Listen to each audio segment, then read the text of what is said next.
Assalamualaikum warahmatullahi wabarakatuh. Sahabat jejak sufi yang kami muliakan, dimanapun Anda berada. Di antara tanda-tanda besar yang akan menandai semakin dekatnya hari kiamat, terdapat satu peristiwa yang begitu dikhawatirkan oleh para nabi dan umat-umat terdahulu, yaitu munculnya seorang ahli fitnah yang bernama Dajjal. Dajjal bukanlah sosok monster menyeramkan seperti yang kerap digambarkan dalam imajinasi manusia, berwujud raksasa mengerikan dengan rupa yang menakutkan. Tidak, ia adalah manusia biasa, keturunan anak Adam, sama seperti kita. Namun ia memiliki kelebihan yang luar biasa layaknya Tuhan. Meski ia hanya manusia, kemunculannya sangat dikhawatirkan. Para nabi sebelum Nabi Muhammad pun telah mengingatkan umatnya agar waspada terhadap fitnah Dajjal, karena fitnahnya yang begitu besar. Ia dapat menyesatkan hati, mengguncang iman, dan menguji manusia dengan cobaan yang tidak pernah terjadi sebelumnya. Maka timbullah pertanyaan besar dalam benak kita. Siapakah Dajjal itu sebenarnya? Dari mana asal-usulnya? Inilah yang akan kita bahas secara lengkap, menelusuri jejaknya mulai dari awal kelahirannya hingga akhir kehidupannya. Kedua orang tua Dajjal adalah manusia penyembah berhala. Mereka hidup dalam lingkaran kesesatan, jauh dari cahaya petunjuk, jauh dari jalan kebenaran yang suci. Ayahnya terlahir dari hasil perzinahan, demikian pula ibunya yang juga berasal dari hubungan terlarang. Sejak mula, silsilah kehidupan orang tuanya telah ternodai oleh gelapnya dosa dan noda kehinaan. Waktu pun berjalan, kedua orang tuanya tumbuh menjadi dewasa dan menikah. Namun ikatan rumah tangga mereka tidak dinaungi keberkahan. Sebab hati yang berpaling dari Allah tak akan pernah merasakan ketenangan sejati. Dari rahim perempuan itulah lahir seorang anak yang kelak menjadi fitnah terbesar bagi umat manusia. Dialah yang dikenal dengan nama Al-Masih Dajjal.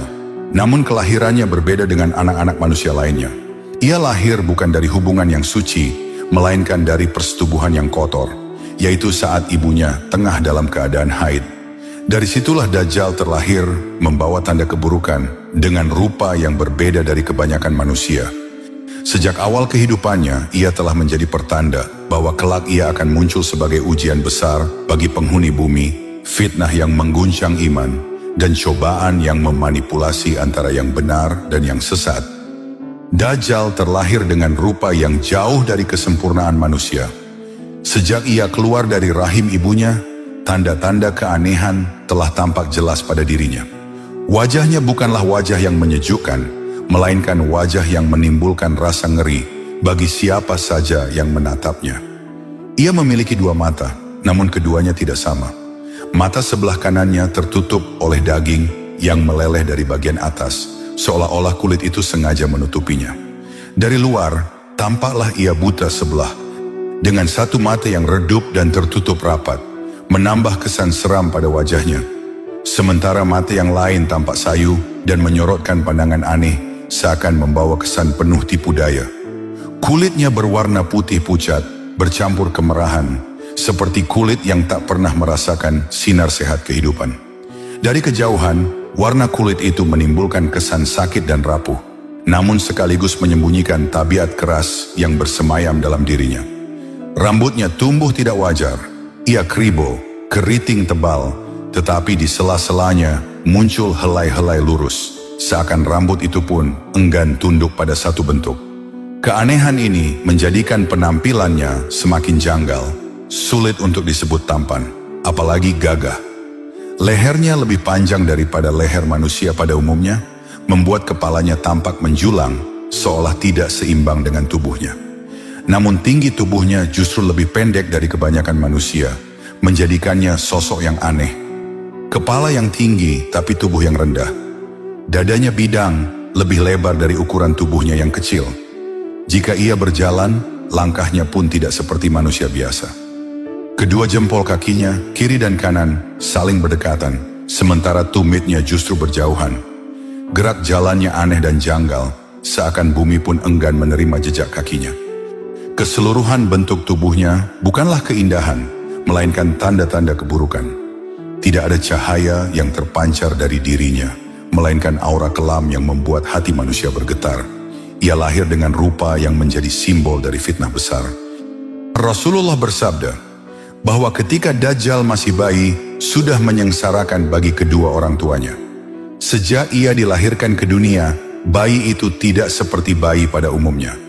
Malam dan siang baginya hanyalah waktu panjang untuk tidur. Matanya jarang sekali terbuka, bibirnya enggan menyentuh susu ibunya, dan tangisnya pun nyaris tak pernah terdengar. Hari-hari pertama, sang ibu menunggu dengan sabar, berharap bayinya kelak akan menyusu seperti anak-anak lainnya. Namun hari demi hari, payudaranya kian membengkak, menimbulkan rasa sakit yang tak tertahankan. Panas tubuhnya menjalar hingga membuatnya lemah tak berdaya. 2 bulan berlalu, tubuh sang ibu tidak lagi mampu menanggung penderitaan yang dialaminya. Dalam keadaan yang sangat letih dan penuh kesakitan, ia akhirnya menghembuskan napas terakhirnya. Tinggallah bayi itu tertidur tanpa peduli, seolah terlepas dari ikatan kasih sayang seorang ibu yang telah meninggal karena keanehan dirinya. Bukan hanya sang ibu yang merasakan getir akibat kelahiran Dajjal, sang ayah pun tak luput dari nestapa. Sejak bayi Dajjal lahir, 4 tahun lamanya ia hanya tidur, seakan tak mengenal dunia. Tak pernah tertawa, tak pernah bersuara, hanya diam, seolah seperti bayi yang mati, tapi masih bernafas. Hingga pada suatu malam yang sunyi, sesuatu terjadi. Bayi yang seharusnya masih lemah, itu tiba-tiba merangkak dengan gerakan aneh. Tubuh mungilnya merangkak menuju deretan patung berhala yang menjadi sembahan kaumnya. Lalu ia rebahkan diri, tertidur di pangkuan patung yang mereka anggap sebagai Tuhan. Ketika pagi menjelang, sang ayah terperanjat melihat pemandangan yang tak biasa. Bayinya yang lemah dan tak pernah bergerak, tiba-tiba berada di pangkuan berhala. Ia terkejut, namun tak sempat menyembunyikannya. Berita itu menyebar cepat, menembus dinding-dinding rumah, dan sampai ke telinga para tetangga. Orang-orang pun berbondong-bondong datang menyaksikan sendiri, menganggapnya sebagai tanda kebesaran ilah-ilah mereka. Kabar aneh itu akhirnya sampai ke telinga hakim kota. Dengan hati penuh keserakahan, ia melihat anak itu bukan sebagai beban, melainkan sebagai simbol keberkahan bagi kerajaannya. Maka diutuslah para mata-mata, lalu dengan siasat licik, sang ayah dipanggil menghadap. Ia dipaksa untuk mengakui bahwa peristiwa itu hanyalah rekayasa dirinya, bahwa ia sendiri yang meletakkan anak itu di pangkuan patung berhala. Namun sang ayah bersumpah ia tidak pernah melakukannya. Karena menolak mengaku, ia dipenjara, disiksa siang dan malam, hingga tubuhnya tak lagi berdaya. Tekanan demi tekanan menghantam jiwanya, hingga akhirnya ia menyerah. Dengan bibir gemetar, ia terpaksa mengakui kebohongan yang tak pernah ia lakukan. Setelah itu, hakim kota mengambil anak itu dan membawanya ke dalam istana. Sementara ayahnya diusir, terbuang, dan ditinggalkan sebatang kara. Hidupnya hancur oleh anak yang ia harap menjadi cahaya, namun justru membawa kegelapan. Dalam kesendirian dan penderitaan yang panjang, sang ayah akhirnya menghembuskan nafas terakhirnya. Setelah kira-kira 1 tahun bayi Dajjal berada di dalam istana, negeri tersebut tiba-tiba diguncang bencana besar. Langit menghitam, bumi bergetar, dan banjir melanda segala penjuru. Api dan air bersatu menelan bangunan megah, sementara patung-patung berhala yang diagungkan hancur berantakan. Itulah azab dari Allah Ta'ala yang menimpa kaum yang melampaui batas, kaum yang tenggelam dalam maksiat dan kekufuran. Namun di tengah kehancuran itu, bayi Dajjal tidak dibiarkan musnah. Allah menghendaki sesuatu yang lebih besar di balik keberadaannya. Maka diutuslah malaikat Jibril alaihissalam untuk membawanya terbang jauh melintasi samudera luas menuju sebuah pulau asing yang terletak di tengah-tengah Laut Yaman. Pulau itu kecil, bagaikan sekumpulan bebatuan yang menjulang di atas gelombang. Ia terpisah dari gugusan pulau-pulau lainnya, sunyi, sepi, dan menakutkan. Disitulah Jibril meletakkan anak itu. Sebuah tempat yang dihuni ular-ular raksasa nan mengerikan, serta seekor makhluk aneh berbulu tebal menyerupai hewan melata. Hewan itu bukan hewan biasa. Ia mampu berbicara dengan lidah manusia. Dan sejak hari pertama, dialah yang menjadi penjaga anak itu. Hewan itu kelak dikenal dengan nama Al-Jassasah. Di pulau yang penuh misteri itu, Dajjal hidup dalam kesunyian. Hari-harinya dihabiskan dalam tidur panjang, seolah-olah waktu baginya hanyalah lintasan mimpi. Tahun demi tahun berlalu, dan ia tetap terbaring, nyaris tanpa gerak, laksana penghuni gua yang tertidur berabad-abad. Setelah Dajjal tumbuh besar, kedua kaki dan kedua tangannya dibelenggu oleh rantai besi yang kuat. Begitu pula dengan lehernya yang terlilit oleh rantai besi. Di pulau itu, Dajjal tidak dibiarkan bebas. Allah Subhanahu wa Ta'ala menetapkan agar dirinya terikat oleh rantai-rantai besi yang amat kokoh. Tidak ada pedang yang mampu memutusnya, tidak ada api yang sanggup melelehkannya, dan tidak ada kekuatan makhluk yang bisa melemahkannya. Hari demi hari, Dajjal berusaha meronta, mengerahkan seluruh tenaganya untuk menghancurkan ikatan itu. Kadang tubuhnya menggeliat dengan amarah, kadang teriakan kerasnya mengguncang pulau yang sepi. Namun setiap kali suara azan berkumandang di penjuru bumi, rantai-rantai itu justru semakin menguat, menegang dan menahan tubuhnya lebih erat. Maka Dajjal pun kembali terbaring, menunggu dengan penuh kebencian, hingga tiba masa yang telah ditetapkan baginya untuk keluar ke dunia, membawa fitnah terbesar yang akan dihadapi umat manusia. Keberadaan Dajjal di pulau tersebut pernah disaksikan sendiri oleh sahabat Rasulullah yang bernama Tamim Ad-Dari. Dulunya Tamim adalah penganut agama Nasrani. Dia menetap di negeri Palestina. Pada suatu ketika, Tamim bersama rombongan 30 kabilah melakukan perjalanan mengarungi laut menuju Jazirah Arab. Selama 1 bulan lamanya, mereka terombang-ambing di atas gelombang lautan. Sampai akhirnya, ombak membawa kapal mereka terdampar di sebuah pulau. Kemudian mereka turun dan duduk tak jauh dari kapal. Mereka lalu memutuskan masuk ke dalam pulau tersebut. Disitulah mereka menjumpai hewan yang sangat aneh. Bentuknya besar dan berbulu sangat lebat. Saking lebatnya, mereka tidak tahu mana kepala dan mana ekornya. Lantas mereka memberanikan diri berkata kepada hewan itu, "Hewan, apakah engkau?" Anehnya, hewan itu bisa menjawab dan berbicara fasih layaknya manusia. "Aku adalah Al-Jassasa. Pergilah kalian kepada seorang laki-laki yang berada di sebuah gua. Sebab dia sangat merindukan kabar kalian." Setelah hewan tersebut menyebutkan seorang laki-laki, mereka pun menjadi takut. Jangan-jangan hewan itu adalah setan. Meski demikian, mereka penasaran dan segera pergi menuju gua yang ditunjukkan hewan tadi. Begitu sampai, ternyata benar. Di dalam gua yang menyeramkan, ada sosok manusia yang membuat hati mereka bergetar. Dia diikat dengan rantai besi yang kuat, sedangkan kedua tangannya disimpan di tengkuknya. Dari kedua lutut sampai mata, kakinya terikat dengan besi. Mereka pun lalu bertanya, "Siapakah engkau?" Lelaki itu menjawab, "Aku adalah Dajjal, beritahukanlah kepadaku. Apakah telah ada seorang nabi buta huruf yang diutus?"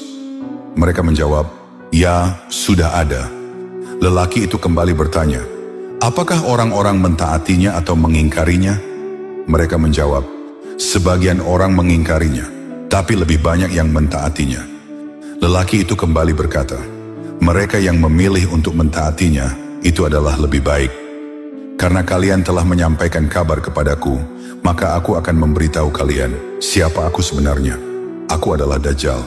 Ketahuilah, dengan telah diutusnya Nabi akhir zaman, tidak lama lagi aku akan terbebas dari belenggu.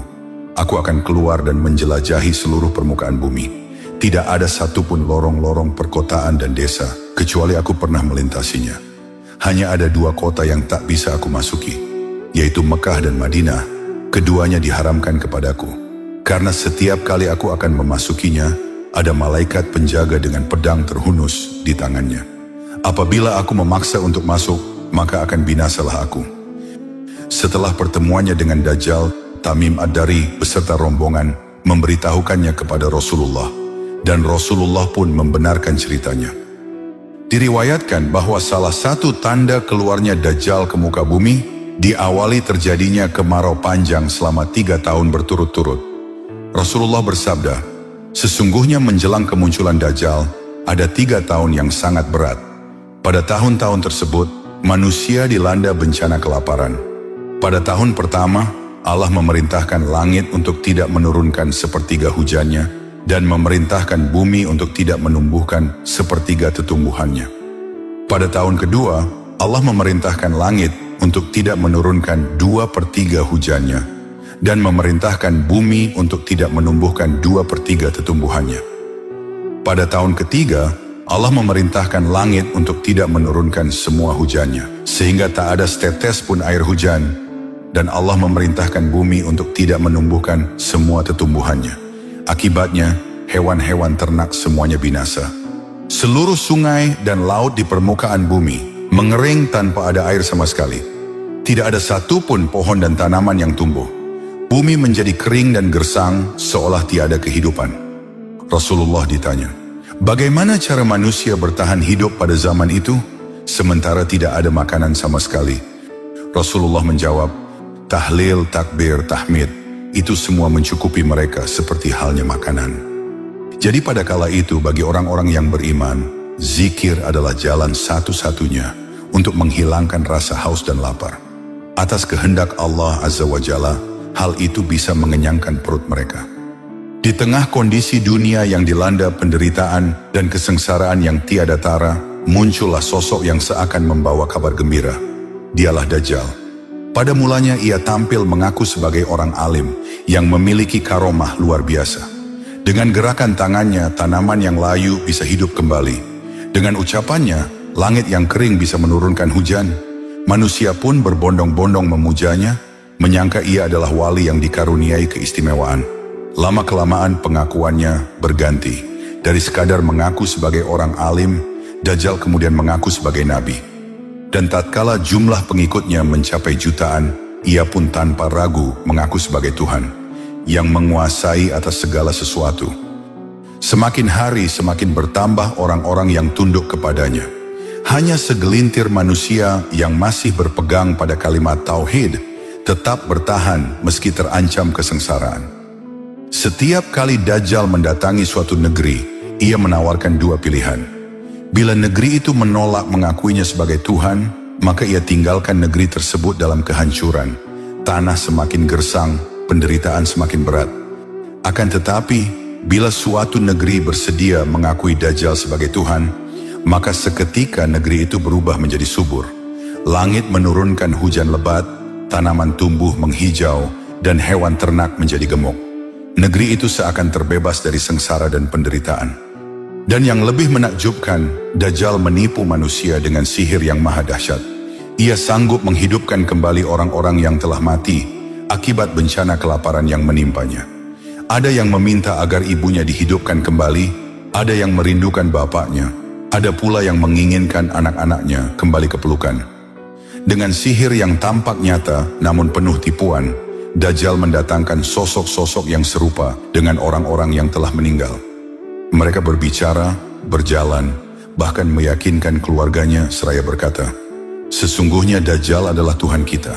Dialah yang menghidupkan kami kembali agar kami dapat menyembahnya.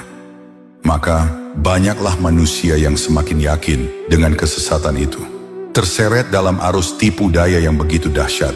Dunia yang sudah rapuh kini semakin tenggelam dalam fitnah yang belum pernah terjadi sejak Allah Azza wa Jalla menciptakan manusia.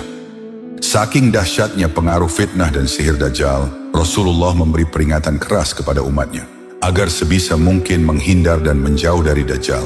Sebab tidak ada seorang pun yang berhadapan langsung dengan Dajjal kecuali ia akan menjadi pengikutnya. Namun apabila tak bisa menghindar dari bertemu dengan Dajjal, Rasulullah memberikan cara agar selamat, yaitu dengan cara menundukkan wajah dan membaca 10 ayat pertama dari surah Al-Kahfi. Dengan izin Allah, ayat-ayat itu menjadi cahaya pelindung, penguat iman, dan benteng dari tipu daya. Bahkan Rasulullah dengan sangat tegas memperingatkan, apabila umatnya hidup di masa kemunculan Dajjal, supaya mengikat istri dan anak-anaknya agar tidak keluar rumah. Sebab Dajjal bergelar Al-Masih yang artinya penghapus. Manakala orang beriman bertemu Dajjal, maka akan terhapuslah keimanannya. Ia akan menjadi pengikut Dajjal serta menganggapnya sebagai Tuhan. Dan ketika seseorang telah menjadi pengikut Dajjal, sampai mati ia akan hidup dalam kekafiran. Dia tidak akan bisa kembali iman kepada Allah Azza wa Jalla. Adapun Dajjal sendiri, ia akan berkeliling di muka bumi menyesatkan umat manusia selama 40 hari lamanya. Namun 40 hari itu bukanlah hitungan hari seperti yang kita kenal. Rasulullah menjelaskan, satu hari di dalam 40 hari tersebut bagaikan 1 tahun. Dan 1 hari dalam tahun itu bagaikan 1 bulan. Dan 1 hari dalam bulan itu bagaikan 1 minggu. Dan 1 hari dalam minggu itu bagaikan hari-hari yang biasa kita jalani saat ini. Jadi, bila keberadaan Dajjal di muka bumi kita setarakan dengan hari-hari yang kita lalui, Dajjal akan menguasai bumi sekitar 8.000 tahun. Sebuah rentang waktu yang sangat panjang dan lama. Selama itu pula, dunia di bawah kendalinya. Tidak ada satu tempat pun di muka bumi yang terlewatkan oleh Dajjal, meski itu hanya lorong-lorong sempit di pojok pedesaan. Di saat itulah, jutaan manusia tersesat oleh tipu daya sihir Dajjal yang luar biasa. Sejak diciptakannya Nabi Adam alaihissalam, tidak ada satu pun fitnah yang lebih dahsyat di muka bumi ini, melebihi fitnah yang akan dibawa oleh Dajjal. Tiada sihir, tiada tipu daya, tiada kekuatan gaib yang pernah muncul di dunia yang mampu menandingi kedahsyatan sihirnya. Dajjal dikenal sebagai makhluk yang akan dibangkitkan Allah pada akhir zaman, sebagai ujian terbesar bagi manusia. Selama beribu-ribu tahun lamanya, ia terbelenggu dalam rantai yang mengikatnya, terkurung dalam penantian panjang. Hingga tiba waktunya, Allah izinkan ia terbebas. Ketika rantai itu terlepas, dunia akan menyaksikan fitnah yang belum pernah terjadi sebelumnya. Dajjal akan melangkah dengan kekuasaan, menipu hati manusia, dan menguasai bumi ini. Allah memberinya waktu 40 hari, namun 40 hari itu bukanlah 40 hari seperti yang kita kenal. Jika dihitung dengan ukuran hari yang biasa kita jalani, 40 hari kekuasaan Dajjal itu sama dengan kurang lebih 8.000 tahun lamanya. Bayangkan betapa panjang, betapa menyesakkan, betapa berat ujian itu bagi orang-orang beriman.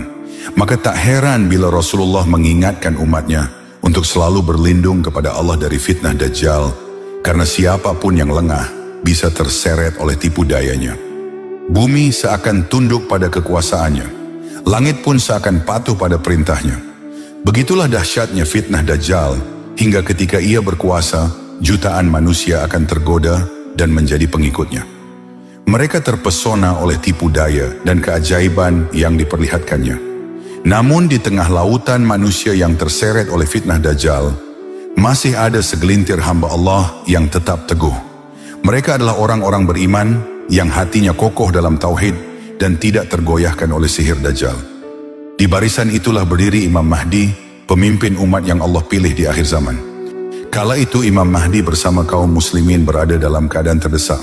Mereka dikejar, diburu, dan tertekan oleh kekuatan Dajjal dan jutaan pengikutnya. Kadang mereka harus berpindah dari satu lembah ke lembah yang lain, bersembunyi di celah-celah bumi agar keberadaan mereka tidak diketahui. Dalam kesunyian malam mereka berdoa. Dalam kepungan ketakutan mereka bersandar hanya kepada Allah. Sementara di kejauhan fitnah Dajjal terus menjalar, menguasai bumi, hingga terasa tidak ada lagi tempat aman untuk orang-orang beriman. Begitu hebatnya fitnah Dajjal, hingga Rasulullah memberi peringatan keras kepada umatnya. Siapa saja yang mendengar kabar tentang Dajjal, maka hendaklah ia menjauh darinya.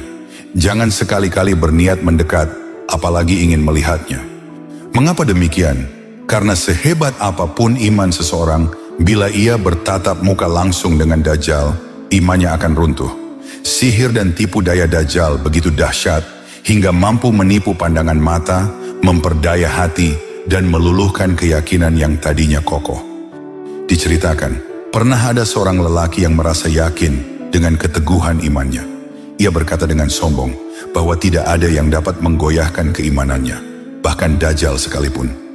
Dengan penuh keberanian ia mendekat, hendak menantang makhluk penuh fitnah itu. Namun begitu ia berdiri di hadapan Dajjal, tiba-tiba hatinya luluh, matanya terpana oleh keajaiban yang ditampakkan. Lidahnya keluh, pikirannya goyah, dan keimanannya runtuh seketika. Orang yang tadinya penuh keimanan, akhirnya tunduk, lalu mengakui Dajjal sebagai Tuhan. Inilah dahsyatnya fitnah Dajjal. Tidak ada manusia yang bisa selamat darinya, kecuali dengan perlindungan Allah. Karena itu, Rasulullah mengajarkan doa agar umatnya selalu dilindungi dari fitnah Dajjal, yaitu senantiasa membaca surat Al-Kahfi. Dalam perjalanannya, Dajjal akan memiliki 7 golongan pengikutnya, yaitu orang-orang Yahudi, pelaku bid'ah, setan dari bangsa jin, kaum Khawarij, budak hawa nafsu, orang-orang yang biasa melakukan maksiat, dan wanita akhir zaman. Wanita-wanita ini akan menjadi pengikut Dajjal, karena hanya dia yang sanggup menurunkan hujan saat terjadi kekeringan atau kemarau. Rasulullah Shallallahu Alaihi Wasallam pernah bersabda bahwa mayoritas pengikut Dajjal adalah kaum wanita. Dalam hadis riwayat Ahmad disebutkan bahwa ada seseorang yang khawatir keluarganya ikut Dajjal, sehingga dia mengikat mereka agar tidak pergi menuju Dajjal, mengunci rapat pintu rumahnya. Dalam masa ini, Dajjal akan mengaku sebagai nabi dan bahkan Tuhan, mempengaruhi banyak orang, termasuk wanita akhir zaman yang akhirnya menjadi pengikutnya. Puncak dari fitnah Dajjal ini, Allah Azza wa Jalla akan memunculkan seorang pemuda soleh. Pemuda soleh tersebut berasal dari kota Madinah, kota di mana yang tidak bisa dimasuki oleh Dajjal. Kemunculan pemuda soleh ini menjadi sebuah tanda sekaligus peringatan. Kehadirannya adalah hujah bagi manusia untuk menegaskan bahwa Dajjal hanyalah makhluk penuh fitnah, sebagaimana telah diperingatkan oleh Rasulullah berabad-abad sebelumnya. Dengan keberanian yang membara dalam dada, pemuda itu berjalan keluar dari kota Madinah. Ia berniat menemui Dajjal yang saat itu singgah bersama bala tentaranya di sebuah padang gersang tak jauh dari Madinah. Namun langkahnya sempat terhenti. Di hadapannya berdiri ratusan pasukan pengawal Dajjal. Mereka menghadangnya dengan wajah garang lalu bertanya, "Kemana engkau hendak pergi, wahai pemuda mukmin?" Dengan penuh keyakinan ia menjawab, "Aku ingin bertemu dengan Dajjal, makhluk yang telah muncul di dunia ini." Mereka kembali bertanya, "Apakah engkau tidak mempercayai Tuhan kami?" Pemuda itu berdiri tegak, berkata dengan suara lantang, "Sesungguhnya aku tidak pernah meragukan Tuhanku. Dialah Allah, Rabb semesta alam, Allah Subhanahu wa Ta'ala." Mendengar jawaban tersebut membuat mereka murka. Sebagian berteriak, "Bunuh saja pemuda ini."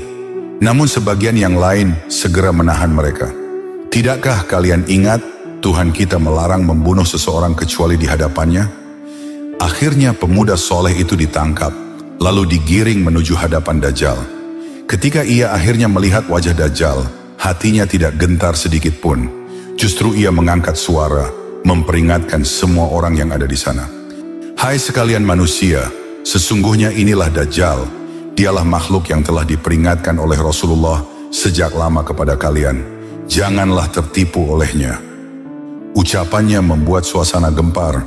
Pengikut Dajjal semakin murka, namun pemuda itu tetap teguh menjadikan dirinya saksi kebenaran di tengah lautan fitnah. Kemudian Dajjal berkata kepada pengikutnya, dengan tujuan ingin membuktikan kekuatannya, "Apa pendapat kalian tentang orang ini? Jika aku membunuhnya lalu menghidupkannya kembali, apakah kalian masih ragu kepadaku?"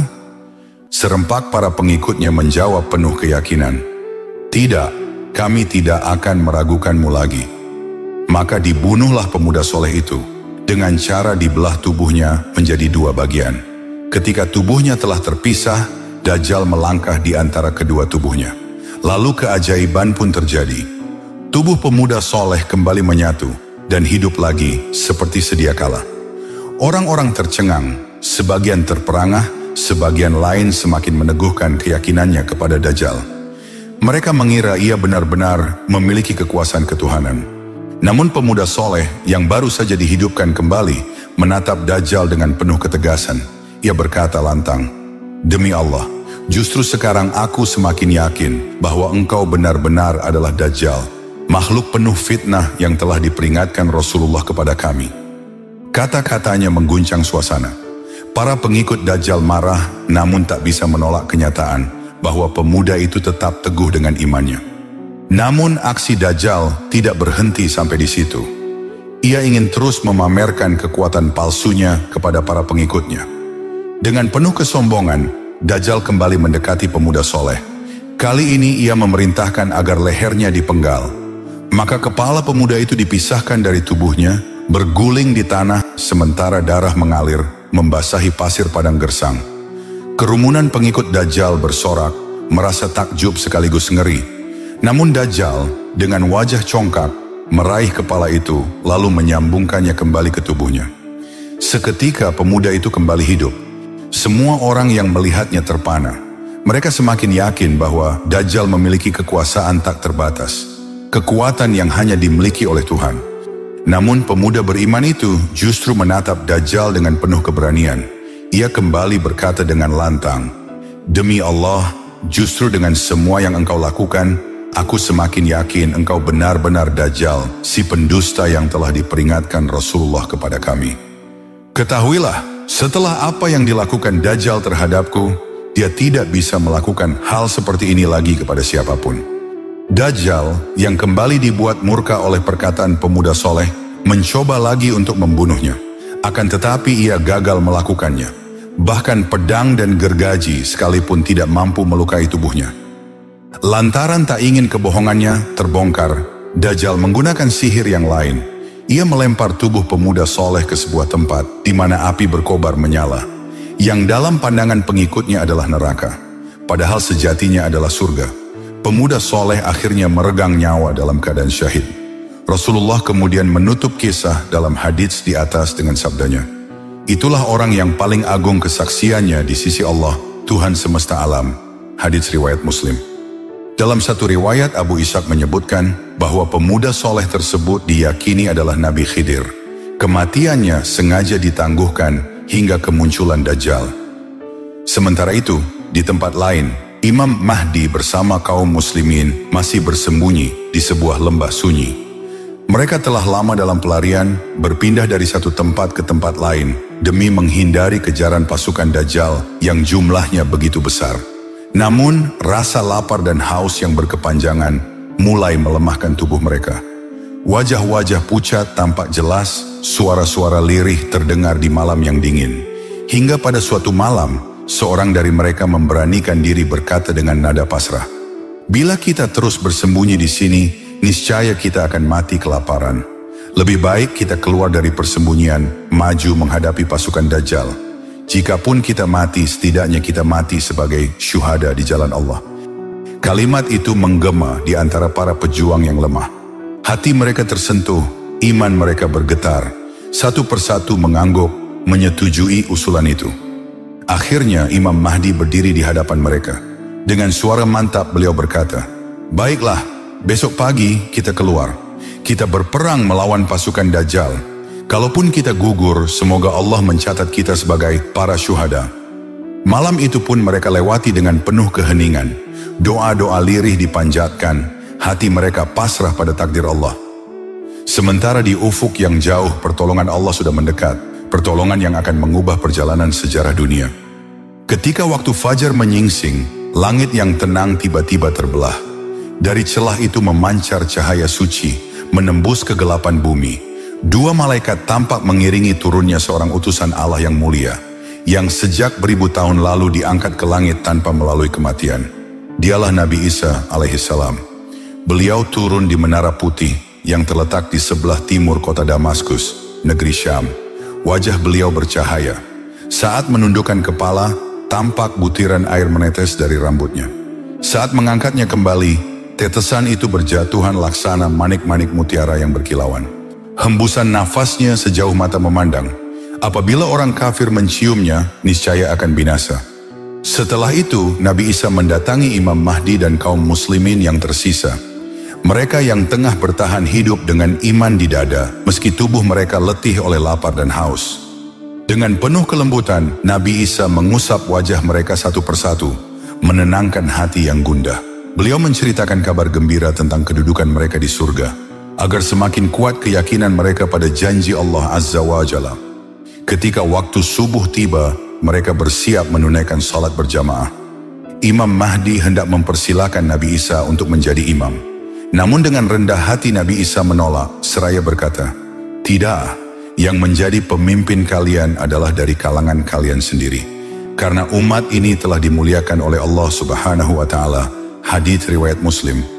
Maka Imam Mahdi maju sebagai imam memimpin salat subuh, sementara Nabi Isa berdiri di belakangnya bersama para jamaah.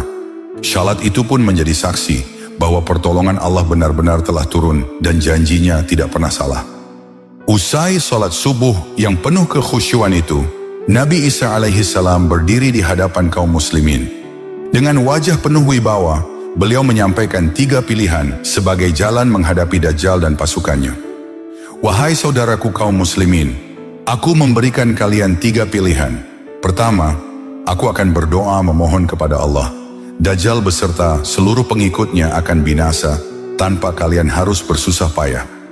Kedua, aku akan keluar sendirian memerangi Dajjal beserta bala tentaranya, sementara kalian tetap berada di tempat ini. Ketiga, aku mengajak kalian semua bangkit, maju bersama-sama melawan Dajjal dan seluruh pasukannya. Dan ketahuilah, tidak ada satupun dari mereka yang akan berani menghadapi kalian. Mereka akan gentar, mereka akan lari tunggang langgang, hingga kalian dengan mudah akan membunuh mereka satu persatu. Mendengar itu, wajah kaum muslimin berseri-seri. Semangat jihad yang sempat meredup oleh lapar dan haus kini kembali menyala. Mereka serentak menjawab penuh keberanian, "Wahai Nabiullah, kami memilih berperang bersamamu. Biarkan kami ikut serta menegakkan kebenaran agar Allah menyaksikan perjuangan kami di jalannya." Nabi Isa pun tersenyum, lalu mengangkat tangannya ke langit, memohon pertolongan Allah. Saat itulah kaum muslimin tahu bahwa inilah saatnya janji Allah akan ditepati. Adapun Dajjal yang belum mengetahui kedatangan Nabi Isa alaihissalam telah mencium persembunyian Imam Mahdi bersama kaum muslimin. Dengan angkuh, ia segera mengerahkan seluruh pasukannya untuk mengepung dan menyerang. Namun ketika sampai di tempat itu, pandangan Dajjal tertuju pada sosok yang berdiri gagah di tengah barisan kaum muslimin. Seorang utusan mulia yang wajahnya dipenuhi cahaya, dialah Nabi Isa alaihissalam. Seketika tubuh Dajjal gemetar hebat. Wibawa kenabian yang terpancar dari Nabi Isa membuatnya ciut. Rasa percaya diri dan kesombongannya sirna.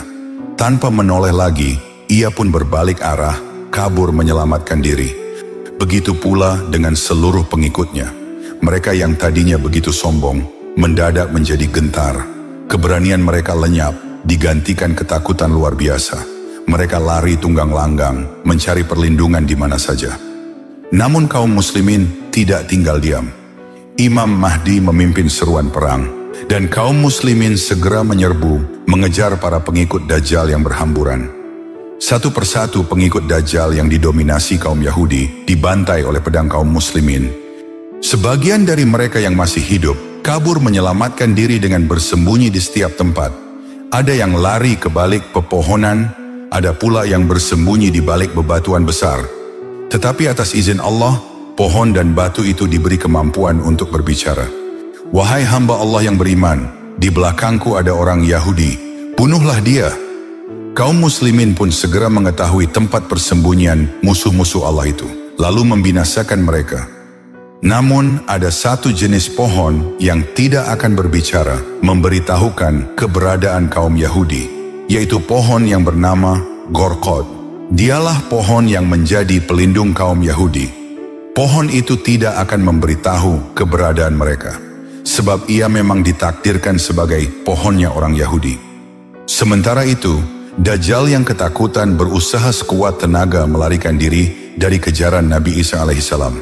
Ia berlari terbirit-birit, menembus lembah, mendaki bukit, hingga akhirnya sampai di sebuah tempat bernama Bablud yang terletak di sebelah timur Palestina. Namun pelariannya sia-sia, karena ketentuan Allah sudah pasti dan ajalnya telah tiba. Nabi Isa dengan penuh wibawa mengejarnya tanpa rasa gentar sedikit pun. Seluruh kaum muslimin menyaksikan bagaimana akhir dari fitnah terbesar dalam sejarah umat manusia. Dengan tombak di tangannya, Nabi Isa mendekat. Dajjal terpojok, wajahnya pucat, dan tubuhnya gemetar. Tak ada lagi kesombongan, tak ada lagi tipu daya. Sekali tebas, tombak Nabi Isa menembus tubuh Dajjal. Darah hitam pekat bercucuran, membasahi tombaknya. Sang pendusta besar yang selama ini menebar fitnah dan menyesatkan manusia, kini binasa di tangan seorang nabi pilihan Allah. Kaum muslimin pun bersorak penuh takbir. Fitnah terbesar di muka bumi akhirnya berakhir dengan izin Allah Subhanahu wa Ta'ala. Dengan terbunuhnya Dajjal di tangan Nabi Isa, dunia seolah kembali bernapas lega. Langit yang tadinya muram kini terasa jernih. Bumi yang lama dicekam ketakutan kini bergetar oleh gema takbir dan syukur dari kaum muslimin. Sejak saat itu, kehidupan manusia berubah secara drastis. Seluruh bumi dipenuhi keberkahan, hujan turun dengan teratur, bumi menumbuhkan hasil panennya dengan berlipat ganda, dan sungai-sungai mengalirkan air yang jernih tanpa henti. Seekor kambing bisa cukup untuk memberi makan seluruh keluarga, dan seekor unta bisa mengenyangkan satu kabilah. Di masa itu pula, Allah cabut sifat kebencian dari hati manusia. Tidak ada lagi peperangan, tidak ada lagi kedengkian. Bahkan binatang buas pun hidup berdampingan dengan manusia tanpa menimbulkan bahaya. Serigala bisa hidup damai di tengah kawanan kambing, dan anak-anak kecil bisa bermain dengan ular tanpa takut digigit. Nabi Isa memimpin umat manusia dengan keadilan. Imam Mahdi berdampingan dengannya sebagai pemimpin kaum muslimin. Bersama-sama mereka menegakkan syariat Allah. Tidak ada lagi agama selain Islam. Semua manusia bersatu dalam tauhid, mengakui bahwa tiada Tuhan selain Allah dan Muhammad adalah utusannya. Di masa itu pula, kekayaan berlimpah ruah. Harta melimpah tak terhingga. Tak ada seorang pun yang hidup dalam kemiskinan. Bahkan ketika seseorang hendak bersedekah, ia sulit menemukan orang yang mau menerima. Karena semua manusia telah berkecukupan. Itulah masa damai, masa penuh keberkahan, masa di mana bumi merasakan kembali kesejukan rahmat Allah setelah hancurnya fitnah terbesar, yakni fitnah Dajjal. Demikianlah akhir dari kisah terbunuhnya Dajjal, yang fitnahnya sangat dahsyat, yang dikhawatirkan oleh seluruh nabi-nabi terdahulu. Akhirul kata, wallahu a'lam bishawab. Sampai di sini dulu perjumpaan kita kali ini. Semoga bermanfaat. Wassalamualaikum warahmatullahi wabarakatuh.